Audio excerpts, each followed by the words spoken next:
two members of the so-called squad escalating their war of words today with the president and with the state of Israel after they were initially denied entry for a congressional visit.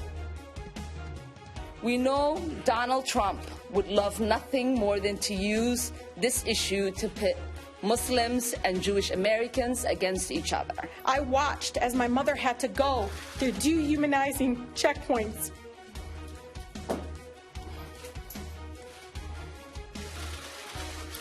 Even though she was a United States citizen and proud American, all I can do as her granddaughter is help humanize her and the Palestinian people's plight.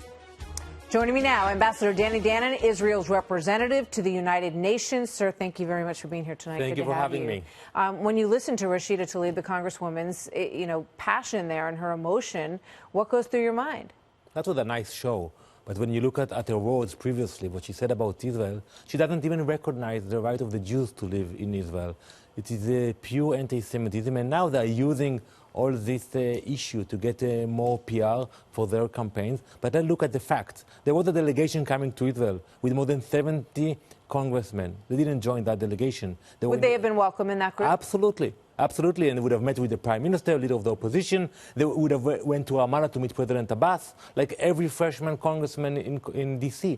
But they chose to come with a radical organization by the name of Miftah. It's a radical organization with links to organizations that promote anti-Israel agenda and anti-Semite agenda, and they wanted to come to create provocation. And that is enough. You cannot call for boycott to Israel. It's not to criticize, it's not to recognize Israel, and you will come to Israel, create provocations. We don't need that. We welcome everybody to come. We are a strong, vibrant democracy. Freedom of speech is very important in our country, and we value it. But when you have provocation, instigators, we don't welcome it. So you heard Ilhan Omar, the congresswoman from Minnesota, talking about the occupation of Palestine, as she put it. And she says, we're members of Congress.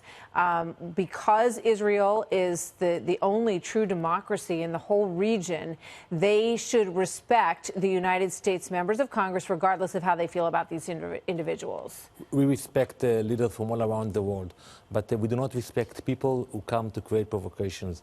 They can be from the US, from the UK. Also the US will not allow members of parties to come to the U.S. to create provocations. And in the history of the U.S., there were Israeli members of Knesset who were not allowed to enter the U.S. And we accepted that. So, yes, we welcome all Americans, but if you don't recognize Israel, if you call to boycott Israel, if you have history of anti-Semite remarks, we are not welcoming it. Okay, let's play a little bit more of what they had to say today and get your response to this part.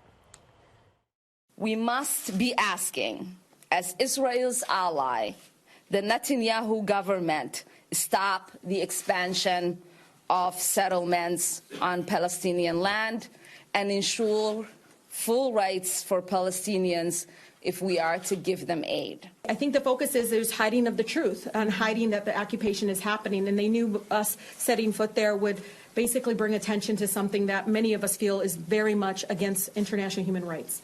So if you would respond to Omar's point that she's making there, $3 billion in U.S. aid, she says that attached to that should be, that Palestinians should be able to live on that land in peace. And she didn't say a two-state solution, but, how do you read into what she said?